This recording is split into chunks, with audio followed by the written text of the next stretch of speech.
여러분 안녕하세요. 부자가 되는 가장 빠른 길 100억 마스터 플랜 2부 진행의 아나운서 김민주입니다.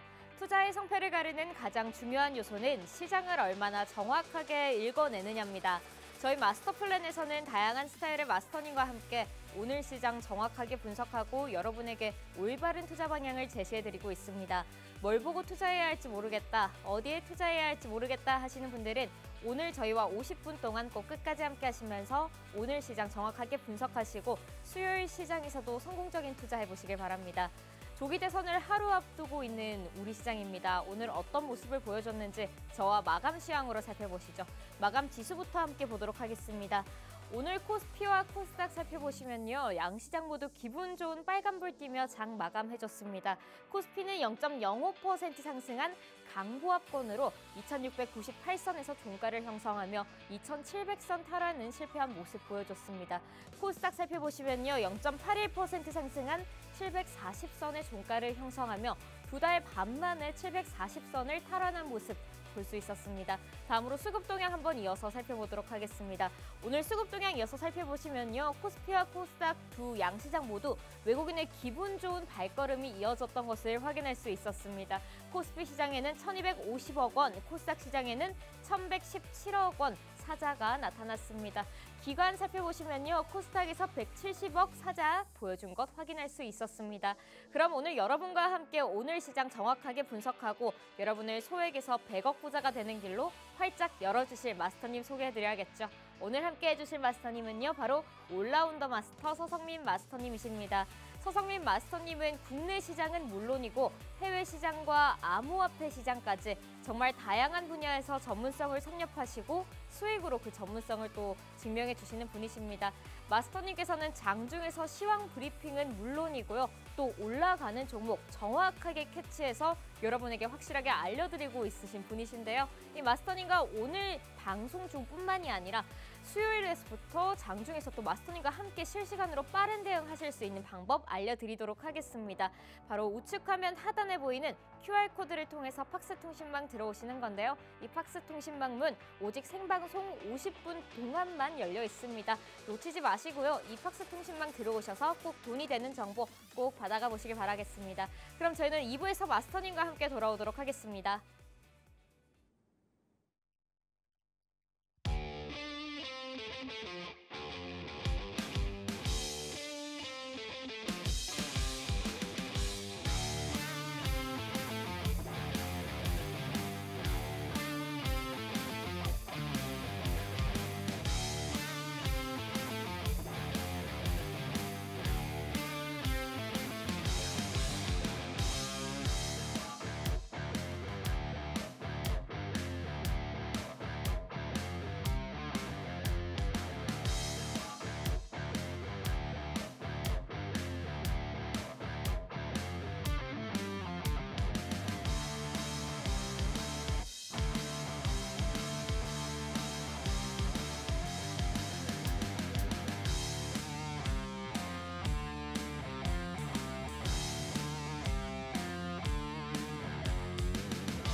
백억 자산의 꿈 여러분도 현실이 되실 수 있습니다. 2부도 한번 힘차게 문 열어보도록 하겠습니다. 2부에서 함께해 주실 마스터님은요. 국내 시장은 물론이고요. 해외 시장과 암호화폐 시장까지 정말 다양한 곳에서 전문성을 섭렵하시고 수익으로 또 인증해 주시는 분이십니다. 올라운더 마스터 서성민 마스터님 모셔보도록 하겠습니다. 마스터님 안녕하세요. 안녕하세요. 네, 마스터님 일주일 잘 보내셨나요?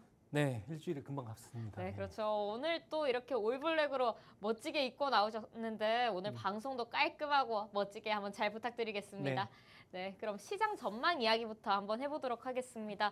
네, 이제 21대 대선이 하루 남았습니다. 이 대선으로 인해서 여러 이슈들로 우리 시장에 그동안에 굉장히 변동성이 좀 많았지 않습니까? 네. 이제 정말 그 코앞으로 다가온 대선인데 이제 이 대선을 기점으로 6월 시장의 향방이 좀 정해질 것 같다라는 게 시장의 의견인데 마스터님이 보시기에 6월의 시장은 좀 어떻게 흘러갈 것 같나요?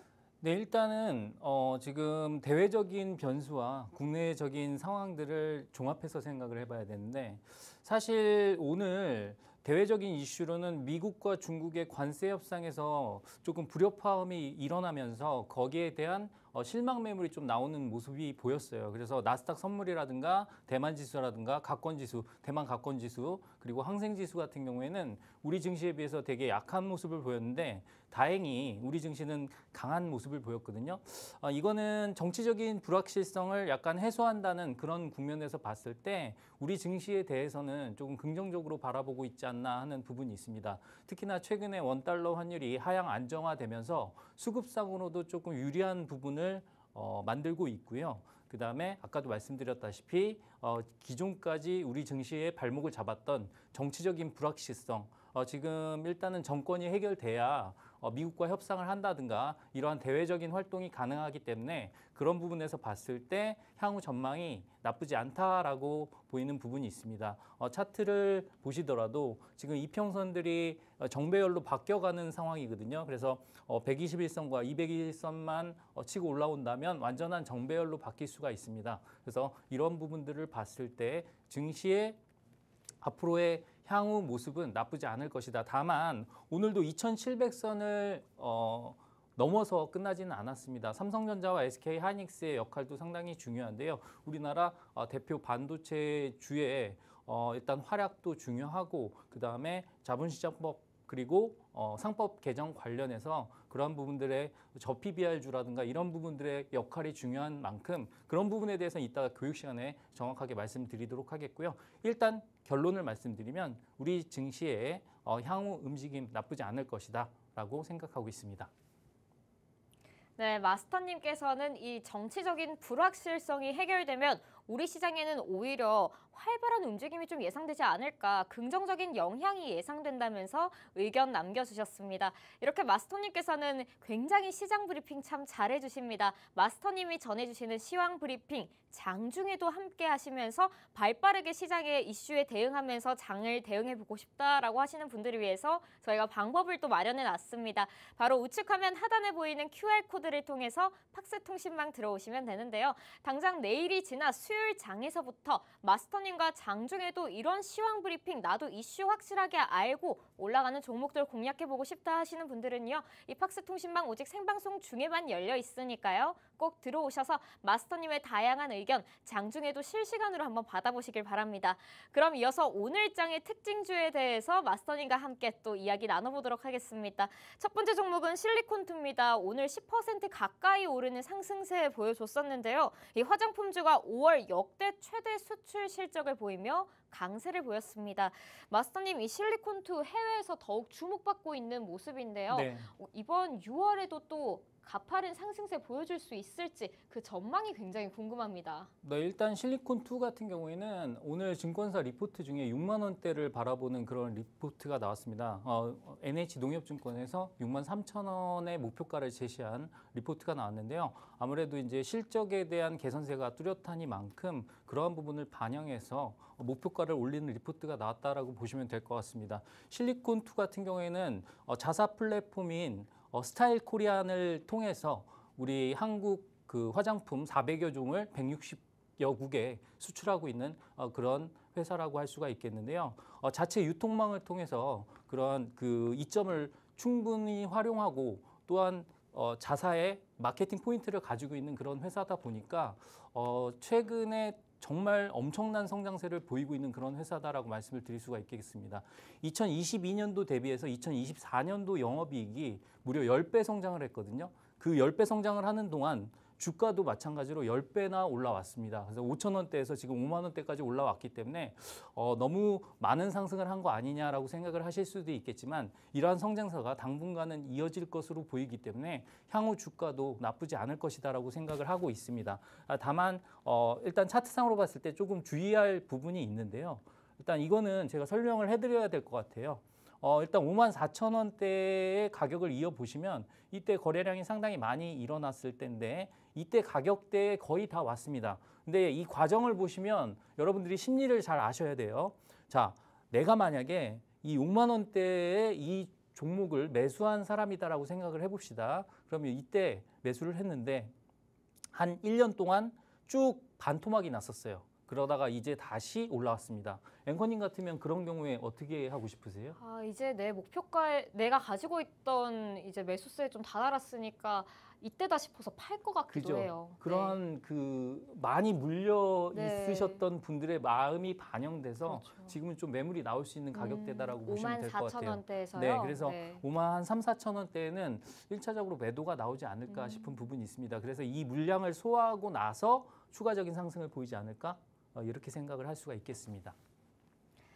네, 실적에 대한 개선감이 뛰어난 종목입니다. 이 실리콘2 작년에부터 이제 쭉 상승세 보여줬는데요. 이미 너무 많이 올라오지 않았을까라는 걱정하시는 분들 굉장히 있으실 텐데 마스터님께서는 이 성장세가 계속해서 이어질 것이라고 예상해 주시면서 다만 작년 고점에 물려있던 분들이 매물을 팔 때 그때 조금 낮춰질 수 있다는 점 한번 유의해 보시라고 의견도 주셨습니다. 그럼 다음 종목 한번 이어서 살펴보도록 하겠습니다. 두 번째 종목은 미스터블루입니다. 오늘 18.84% 급등하는 모습 보여주며 또 1,500원 돌파하며 마무리하는 모습 보여줬습니다. 장중에는 1,740원까지 상승했으나 이제 차익 실현 물량이 출회되면서 이러한 상승 모멘텀도 받으면서 이런 결과 만들어냈는데요. 넷플릭스 OTT의 네이버 웹툰이 탑재될 수 있다라는 소식에 강세를 보인 것 같습니다.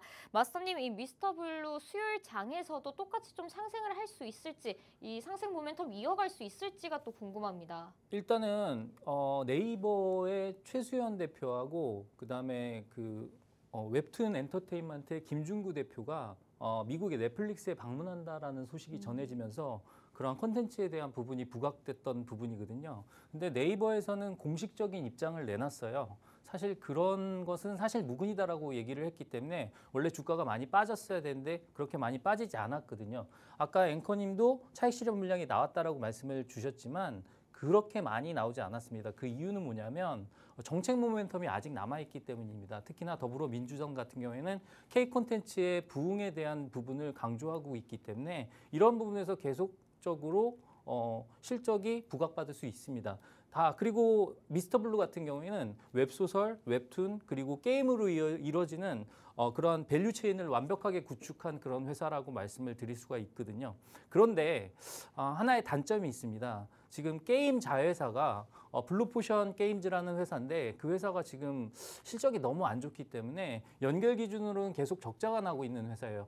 다행스러운 것은 이 회사가 이미 물적 분할돼가지고 사실은 그 회사를 떼어냈다라고 보시면 될 것 같습니다. 원래 물적 분할하면 우리나라에서는 욕을 먹는데 이 회사는 물적 분할한 회사가 수익을 못 내다 보니까 욕을 먹지는 않고 있는데 그런 부분들을 감안해서 봤을 때 일단은 미스터블루는 실적 측면에서는 조금 주의해야 되지만 모멘텀은 충분히 가능하기 때문에 일단은 트레이딩 관점에서 접근은 가능하다라고 보시면 되겠고요.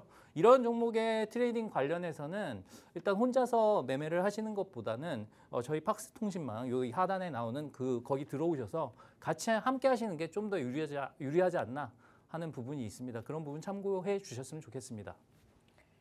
미스터블루 실적 측면에서는 주의해야겠지만 아직 정책 모멘텀은 좀 남아있는 종목이라고 말씀해 주시면서 섣불리 혼자 투자해 보지 마시고요. 마스터님과 함께 이 우측 화면에 보이는 QR코드를 통한 팍스통신망 입장하셔서 마스터님과 함께 차근차근 한번 대응해 보시는 게 어떨지 한번 좋겠다는 의견을 함께 남겨주셨습니다. 그러니까요. 이 생방송 중에만 오직 열려있는 이 팍스통신망 꼭 들어오셔서요. 마스터님과 함께 이 이 미스터블루 한번 대응해 보시는 거 추천해 드리겠습니다. 그럼 마지막 종목 한번 살펴보도록 하겠습니다. 마지막 종목은 솔루스 첨단 소재입니다. 세계 최대 전기차 배터리 제조 기업인 중국의 CATL과 전지박 공급 계약을 체결했다라고 밝히면서 이 소식이 좀 강세를 받으면서 강한 모멘텀을 주면서 오늘 13% 강세를 또 보였습니다. 마스터님, 이 솔루스 첨단 소재가 가지고 있는 상승 모멘텀은 계속해서 이어질 수 있을까요?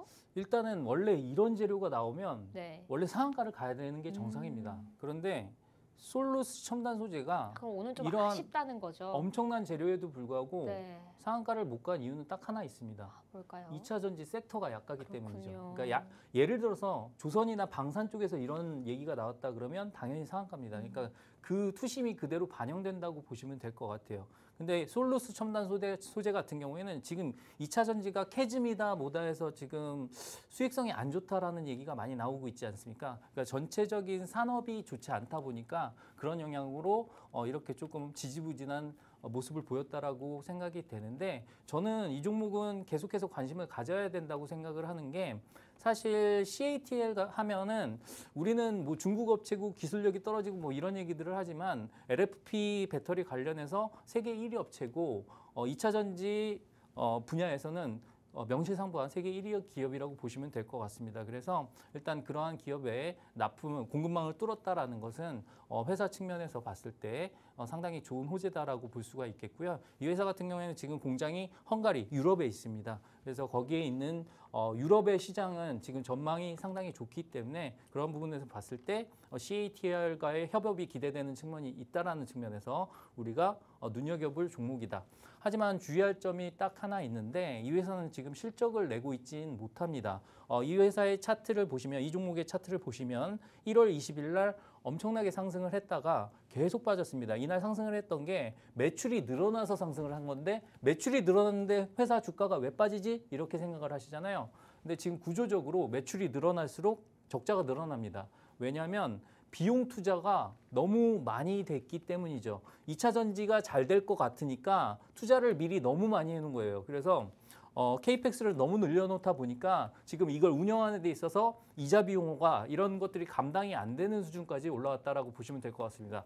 다만 올해 4분기에는 흑자 전환할 수 있는 그러한 모멘텀을 만들었고, 다행스러운 것은 AI라든가 이런 쪽에 동박들이 많이 쓰이거든요. 데이터 센터라든가 거기에 관련돼서 이 회사의 제품들이 눈에 띄고 있기 때문에 그런 부분에서 봤을 때 이제 이익성이 개선될 것이고, 매출의 성장세가 이익세를 바꿀 수 있는 쪽으로 견인을 할 수 있고, 그런 부분을 반영했을 때 4분기부터는 흑자 전환할 수 있고, 그렇게 생각을 했을 때 주가의 상승 모멘텀 남아있다라고 보는 부분이 있습니다. 그래서 하반기에는 조금 2차 전지의 반등과 함께 조금 기대도 될 종목이 아닌가 이렇게 생각을 하고 있습니다.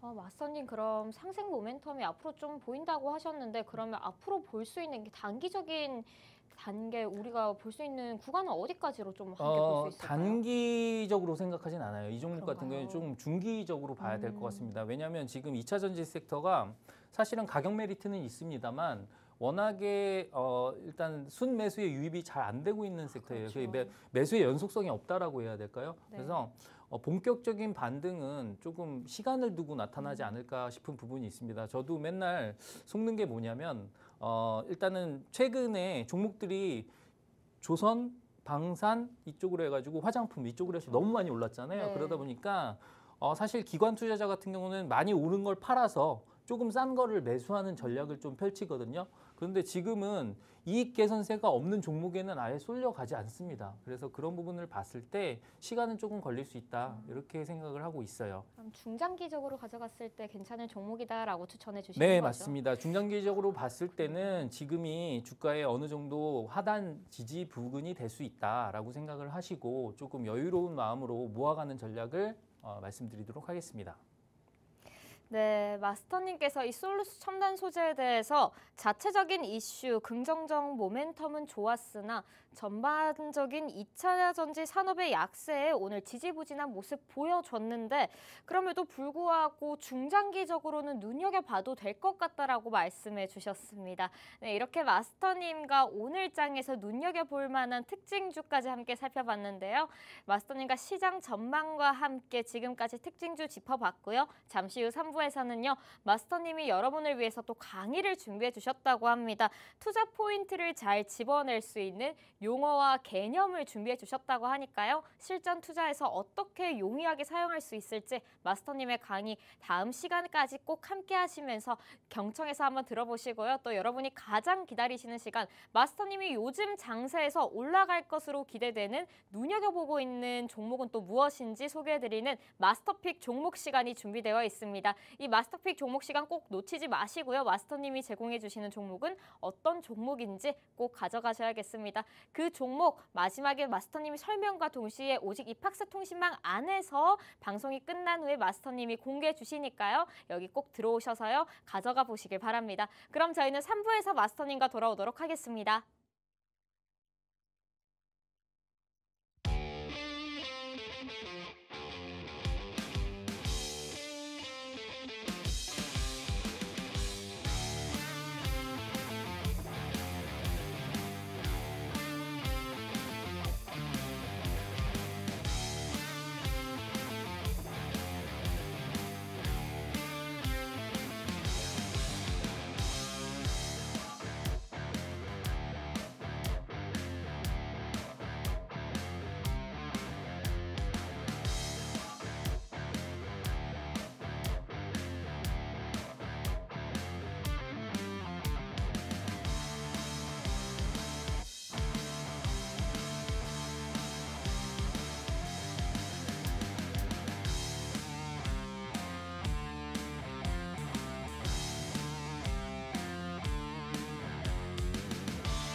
백억 자산의 꿈 여러분도 현실이 되실 수 있습니다. 3부도 한번 힘차게 문 열어보도록 하겠습니다. 3부에서는 마스터님이 강의를 준비해 주셨다고 합니다. 여러분 가장 듣고 싶으신 강의는 무엇인가요? 실제 장중에서 내가 어떻게 하면은 이 종목을 공략해서 수익을 날 수 있을지 내가 써먹을 수 있는 전략이 가장 중요하잖아요. 마스터님이 오늘 실제 투자에서 용이하게 사용할 수 있는 투자 포인트를 딱 집어서 개념과 함께 설명해 주신다고 합니다. 오늘 꼭 경청해 보시면서 여러분의 계좌에도 빨간 수익의 불꽃 한번 피워보시길 바랍니다. 그럼 마스터님 모셔보도록 하겠습니다.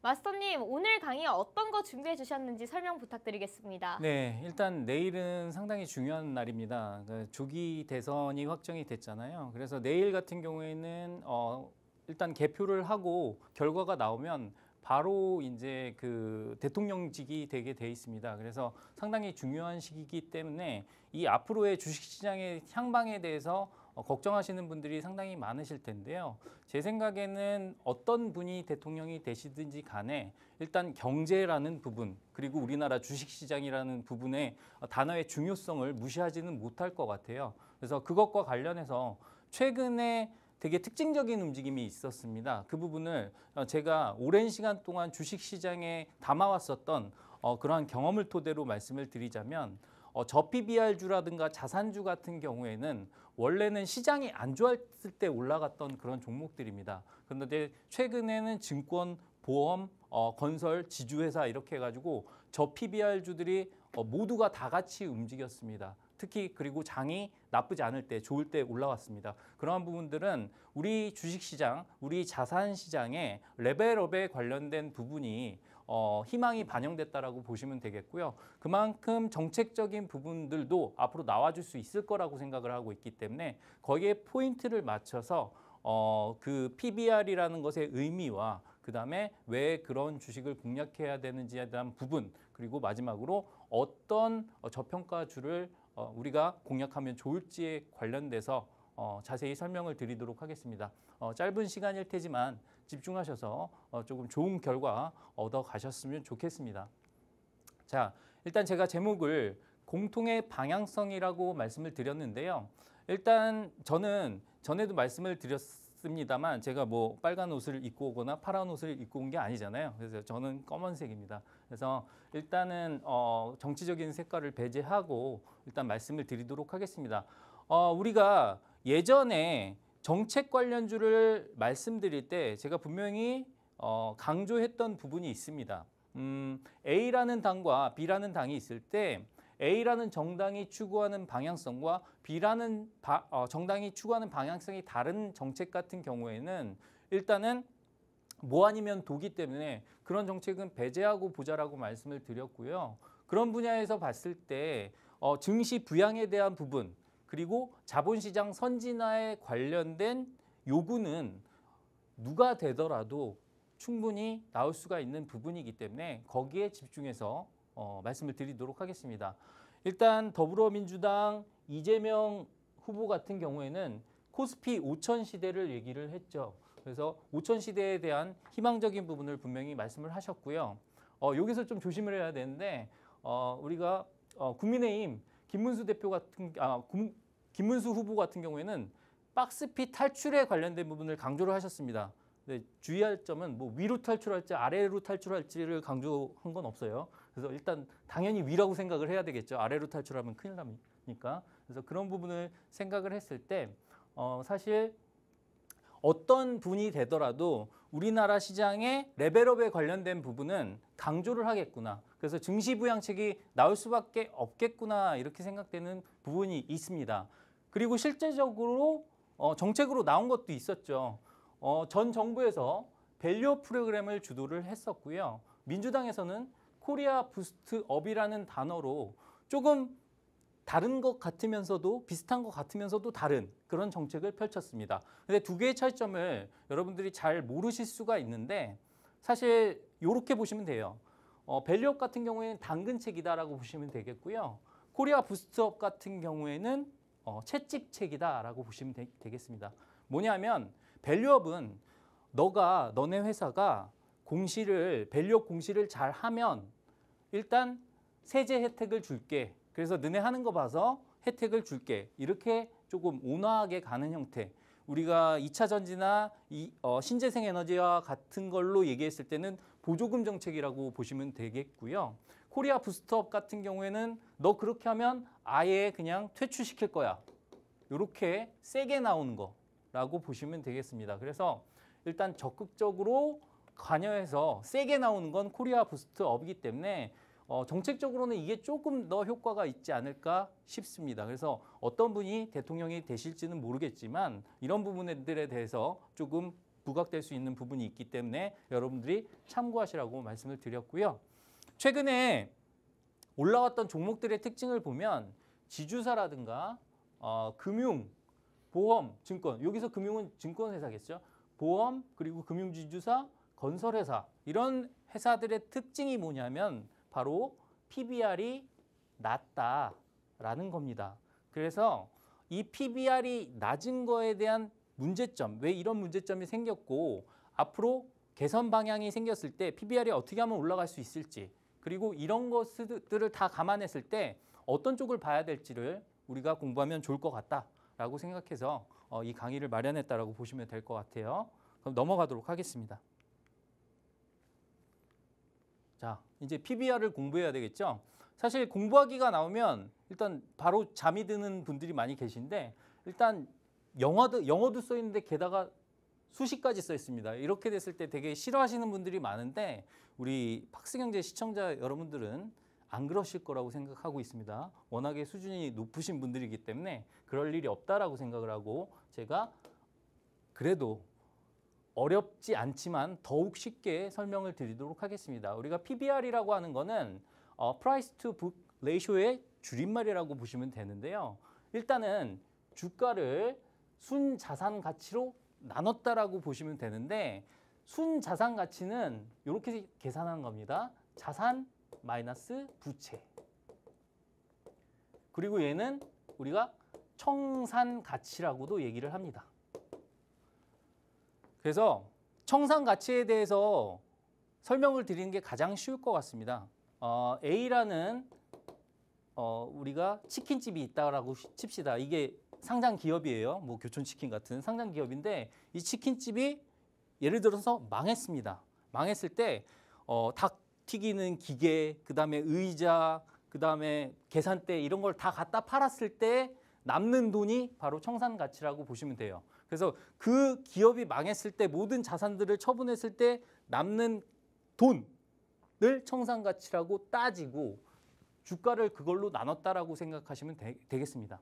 그럼 예를 들어서 PBR이 1배다라고 하면 10,000원짜리예요. 주가가 10,000원인데 얘를 그냥 지금 처분해도 10,000원 받을 수 있어. 그럼 1배죠. 그럼 정당한 가격을 받고 있다라고 얘기를 할 수가 있겠죠. 그런데 PBR 0.5배다라고 하는 거는 주가가 10,000원입니다. 10,000원인데 얘를 그냥 지금 망했다고 치고 다 갖다 팔면 20,000원이 남는 애예요. 아니 지금 그냥 이 회사 망했다고 치고 다 갖다 팔아도 20,000원이 남는데 왜 10,000원에 거래되지? 우리가 지금 고민해야 될 부분이죠. 얘는 당연히 저평가입니다. 그래서 자산가치의 절반 가격에 거래 중이기 때문에 저평가라고 할 수가 있겠고요. 지금 다 갖다 팔아봤자 5,000원밖에 안 남아요. 근데 지금 주가는 10,000원이야. 그럼 얘는 지금 그 정도로 고평가 받고 있다라고 생각하시면 되겠죠. 물론 업종에 따라서 PBR은 차이가 많이 있습니다. 예를 들어서 인터넷 기업이라든가 성장 산업에 대해서는 PBR이 높을 수밖에 없어요. 왜냐하면 자산 가치가 그만큼 떨어지기 때문이죠.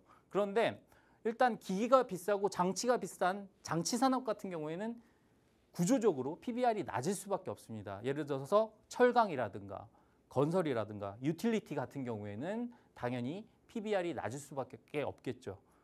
다만 절대적인 PBR이 너무 낮다라는 건 그만큼 걔가 저평가되고 있다라는 겁니다. 그래서 우리나라가 왜 PBR이 낮은가에 대해서 고민을 할 필요가 있겠는데요. 여러 가지가 있는데 첫 번째, 신뢰가 부족하다. 그래서 이 신뢰가 부족하다라는 건 이겁니다.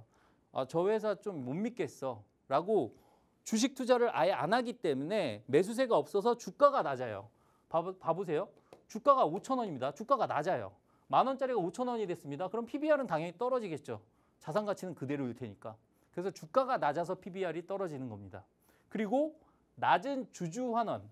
주주환원이라는 건 자 보세요. 내가 주주면 이 회사에 10% 투자를 했으면 이 회사가 1,000원 벌면 당연히 내가 100원을 받아야 되는 구조가 맞습니다. 그런데 100원을 돌려주지 않아요. 그걸 그냥 이렇게 쟁여두고 있다가 대주주한테 돌려줍니다. 대주주한테 유리한 정책을 펼칩니다. 그래서 그런 부분들 때문에 낮은 주주환원 그리고 자사주를 모아가지고 소각하지도 않고 자사주 가지고 경영권을 방어한다거나 자신에게 유리한 행위를 한다라는 측면에서 PBR이 낮다라는 겁니다. 그래서 지주회사들이 그래서 그러한 문제점들이 부각됐었죠.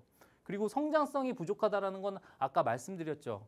이 회사가 워낙에 투자가 많고 하다 보니까 그 장치에 대한 부분이 많이 차지를 해서 성장성이 부족하게 되면 PBR이 낮을 수밖에 없다라고 분명히 말씀을 드렸습니다. 자, 그럼 우리가 이러한 PBR이 낮다라는 걸 어떻게 해석하면 될지를 한번 생각을 해볼게요.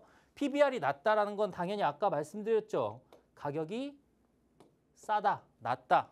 가치에 비해서 낮게 거래되고 있다. 왜? 인기가 없기 때문에. 그래서 이렇게 생각을 하시면 되겠습니다. 그러면 우리가 우리나라만 그런 건지 주요국 PBR을 한번 비교를 해볼게요. 그래야 얼마나 심각한지를 알 수가 있겠죠. 그러니까 보시면 자, 미국의 주요 지수가 S&P 500입니다. 얘 같은 경우에는 PBR이 4배에서 4.5배예요. 정말 비싸죠. 그런데 이렇게 돼도 되는 게 기술주 중심의 고평가 기업들이 많고요.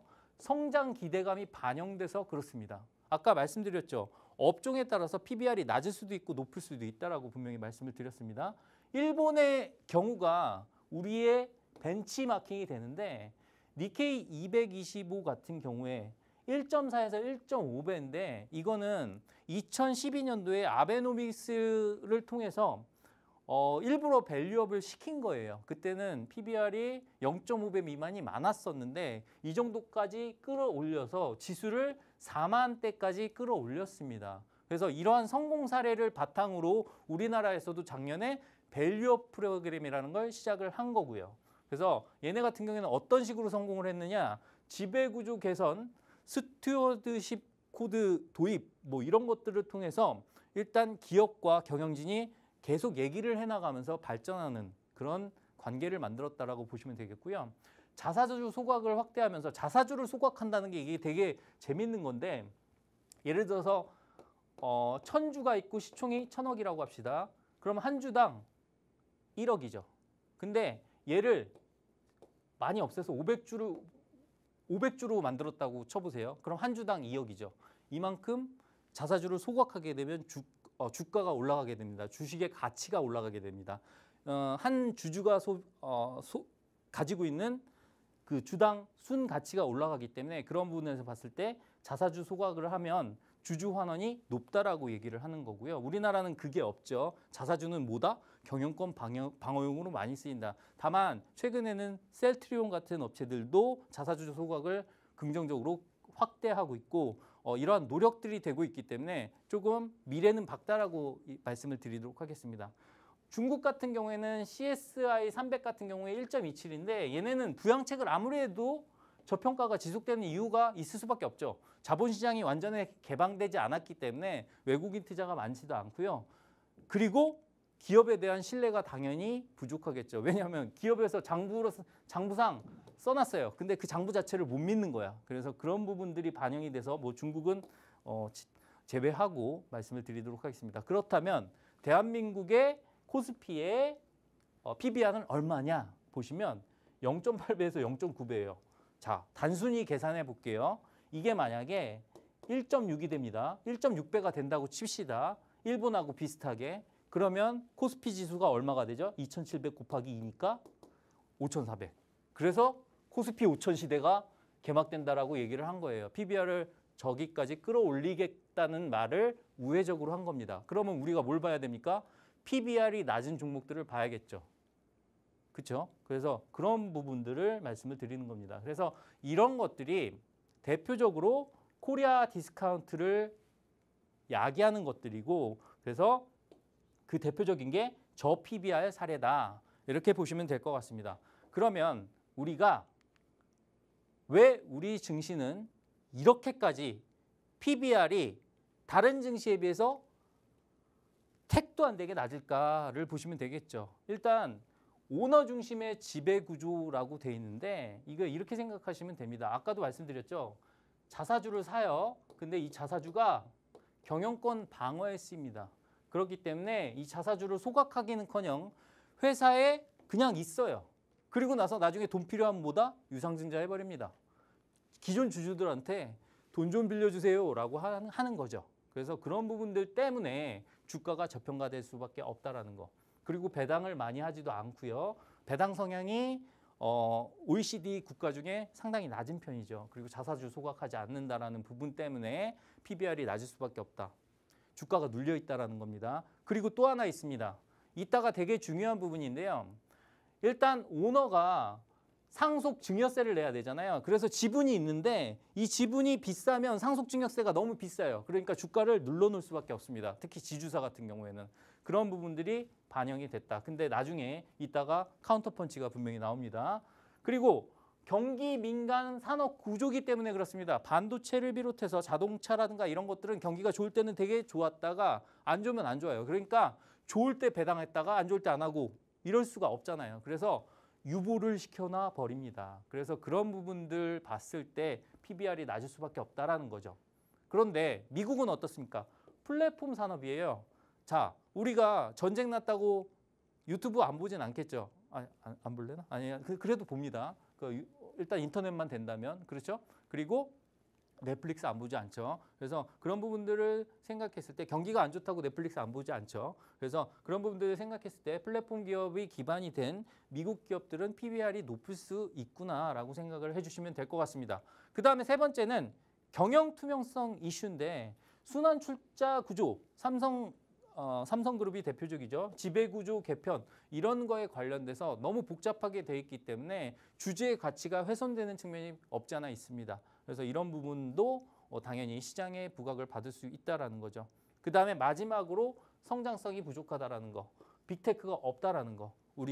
우리나라에는 물론 삼성전자, 네이버, 카카오 같은 유수의 기업들이 있지만 그래도 구글, 마이크로소프트 이런 애들한테는 조금 급이 많이 떨어지는 그런 부분이 없지 않아 있습니다. 그래서 그런 부분들 때문에 우리 증시의 PBR은 어떤 수준에서 낮은 수준에서 있구나. 근데 이 낮은 수준이 어떻게 되겠구나? 올라가겠구나. 어떻게? 매를 들어서 이렇게 생각을 해주시면 될 것 같습니다. 그러면 여기서 중요한 거죠. 이 투자 포인트를 근거로 우리가 종목을 찾아가야 되기 때문에 투자 포인트를 한번 찾아보도록 하겠습니다. 일단 자, 이렇게 생각을 해볼까요? 극심한 저 PBR 종목을 어떻게 한다고요? 퇴출시킬 거다라고 얘기를 하고 있습니다. PBR 0.1배, 0.2배 이런 애들은 주시장에 있으면 안 되는 거 아니야? 라고 어떤 분이 말씀을 하셨어요. 상당히 유력한 후보분이 말씀을 하셨죠. 그래서 그런 부분들 생각했을 때 퇴출되거나 아니면 급등을 해서 PBR을 맞춰놓거나 이렇게 되겠죠. 그래서 그런 부분 분명히 나중에 시장에 핫 이슈가 또 될 것이다라고 생각을 하고 있고요. 자, 이 중에서도 그냥 경기 민간 산업 쪽에 있는 애보다는 성장 산업군에 있는 애가 좀 더 유리하겠죠. PBR도 낮은데 성장 산업군이야. 그럼 얘는 당연히 올라가겠네? 이렇게 생각을 할 수가 있는 겁니다. 또는 지주회사인데 알짜 자회사를 가지고 있는 애들, 최근에 주가가 급등했던 애들의 특징을 보면 한화, 두산 이런 애들 어떻습니까? 자회사가 난리 나죠. 그래서 두산 같은 경우에는 로봇도 그렇고 조선도 그렇고 건설도 그렇고 그 다음에 한화 같은 경우는 방산, 조선 뭐 다 있죠. 그래서 태양광 다 있죠. 그래서 그런 부분들을 생각을 했을 때 성장 산업군에 속하거나 아니면 알짜 자회사를 갖고 있거나 하는 조건을 충족해야겠구나. 됐죠? 조건 두 가지 말씀드렸습니다. 첫 번째 조건, 극심한 저 PBR 종목 중에 성장 산업군에 있거나 알짜 자회사거나예요. 둘 중에 하나만 돼도 되는데 제가 이따 설명드린 종목은 얘 플러스 얘입니다. 1 플러스 1이죠. 그래서 종목 중요하겠구나. 여러분들이 감이 오셔야 됩니다. 종목 어디서 아셨죠? 그리고 목표가는 PBR 0.8배까지는 올리겠구나. 이게 왜 나온 얘기냐면 0.8배라는 숫자가 그냥 나온 게 아니고요. 아까 분명히 말씀드렸죠, 제가. PBR이 낮은데 그 낮은 이유가 주가를 눌러놔서 그렇다. 그래서 기업 오너들이 세금을 낼 때 PBR 0.8배 기준으로 내라라는 법안을 발의를 하면 무조건 0.8배 기준으로 내야 되기 때문에 이 밑으로 누를 이유가 없다라는 겁니다. 그래서 주가는 자연스럽게 0.8배로 반등을 할 거라는 거죠. 그러면 단순 계산해 볼까요? 0.4배짜리가 0.8배가 되면 주가는 몇 배가 됩니까? 앵커님? 2배죠. 그래서 4 곱하기 2는 8이라는 걸 고등교육을 받은 앵커님은 알고 있습니다. 그죠? 그래서 저도 알고 있고요. 그래서 그렇게 생각을 하셨을 때 그런 목표가를 설정하기도 상당히 좋겠구나 라는 겁니다. 궁금하시죠? 그럼 들어오는 방법 안내 먼저 드리도록 하겠습니다. 네, 마스터님과 함께 PBR에 대해서 개념과 함께 또 우리 시장에서 이 PBR을 적용해서 어떤 투자 포인트를 짚으면 될지 그 정확한 투자 포인트까지 좀 명확한 궁금한 점을 긁어주시는 그런 강의를 함께 들어봤습니다. 이렇게 마스터님이 설명해 주신 저 PBR조 찾는 방법, 어떻게 들었는데도 나 자세히 잘 모르겠다 하시는 분들 굉장히 많으시죠? 이 방법, 궁금한 점 해결해 주시는 방법도 소개해 드리도록 하겠습니다. 바로 우측화면 하단에 보이는 QR코드를 통해서 팍스통신망 들어오시면요. 오늘 방송에서 이 오늘 강의에서 나는 더 궁금한 점이 있다, 혹은 나는 아직 이해가 안 되는 부분이 있다, 더 여쭤보고 싶은 게 있다 하시는 것들 전부 이 팍스통신망 안에 들어오셔서 마스터님께 여쭤보시면요. 오늘 강의해 주신 이 저 PBR 관련된 이야기뿐만 아니라 또 새로운 다른 돈이 되는 이야기들, 강의들도 마스터님께서 이 팍스통신망 안에서 자세하고 친절하게 설명해 주실 테니까요. 여러분 오직 생방송 중에만 들어오실 수 있습니다.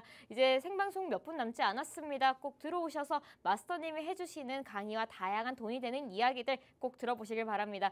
그럼 마지막 코너, 우리 마스터님께서 준비하신 요즘 시장에서 마스터님이 눈여겨보고 있는 종목 또 한번 들어봐야겠죠. 마스터픽 시간 한번 가져보도록 하겠습니다.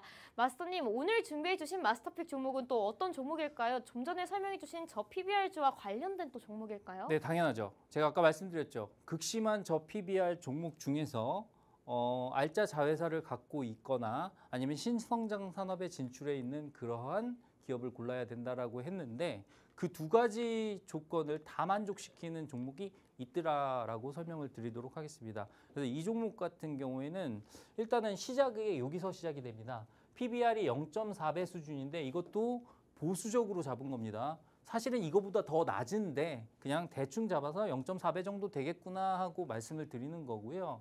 이 회사 같은 경우에는 일단 계열사들이 정말 엄청납니다. 근데 그 계열사가 그냥 있는 게 아니라 이 회사가 있고요. 여기 자회사가 있고 여기에 달려있는 회사들이 정말 유망한 애들이 많이 있어요. 온라인 1위 증권사, 뭐 키우는 애 있죠. 걔가 있고요. 그다음에 키다리 스튜디오가 있고 한국정보인증이 있습니다. 한국정보인증도 최근에 보안 관련해서 그리고 STO 관련해서 상당히 급등을 보였던 종목인데 이러한 종목들이 알짜 자회사로 보유되고 있다는 거죠. 그래서 물론 이 구조상으로는 손자 회사입니다만 실질적인 자회사랑 마찬가지입니다. 그래서 그런 부분을 봤을 때 이 종목은 상당히 유망하구나라고 보시면 될 것 같고요. PBR이 낮은 애 중에 정말 알짜 자회사들을 갖고 있구나라고 보시면 되겠습니다.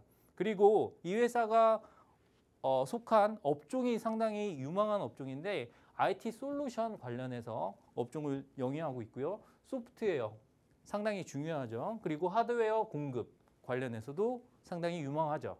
그리고 결제 대행업, PG라든가 벤사라든가 이런 것들을 영위하고 있는 그런 회사입니다. 그러다 보니까 이 회사의 성장성도 상당히 뛰어나구나라고 보시면 될 것 같습니다. 실질적으로 자회사를 제외한 본 사업의 매출도 상당히 좋은 회사입니다. 사실 지주사 중에 그런 애들이 많지 않습니다. 그래서 그런 부분 생각해 보시면, 왜냐하면 대부분의 지주회사, 홀딩스라든가 이런 애들은 실질적인 사업을 영위하지 않고 자회사의 지분 가치만으로 평가되는 경우가 많거든요. 그런데 이 회사는 그러지 않다 보니까, 이 종목은 그러지 않다 보니까 그런 부분에서 봤을 때 상당히 눈이 가는 종목이다. 여기 제가 그림은 못 그립니다만 눈입니다. 예.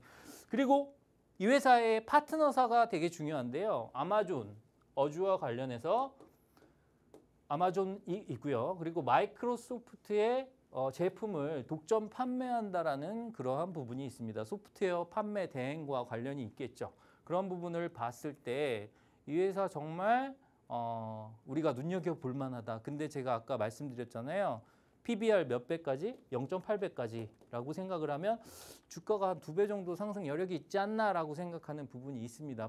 물론 그 기간에 대해서는 제가 몰라요. 이 기간은 워렌 버핏 옹도 모르시고요. 뭐 아무도 모르십니다. 그런데 다만 우리 증시가 레벨업 될 날이 멀지 않았다라는 측면에서 얘는 조금 부각받을 수 있겠구나. 그리고 또 한 가지 부연 설명을 드리면 차트상으로 설명을 드리도록 하겠습니다.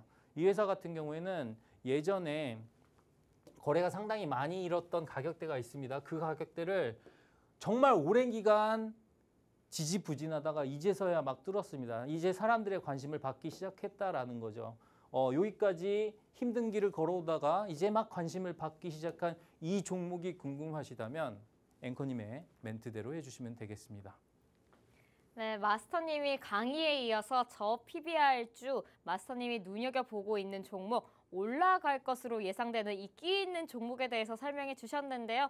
이 마스터님이 설명해 주신 마스터픽 종목명 오직 이 팍스통신망 안에서만 공개가 됩니다.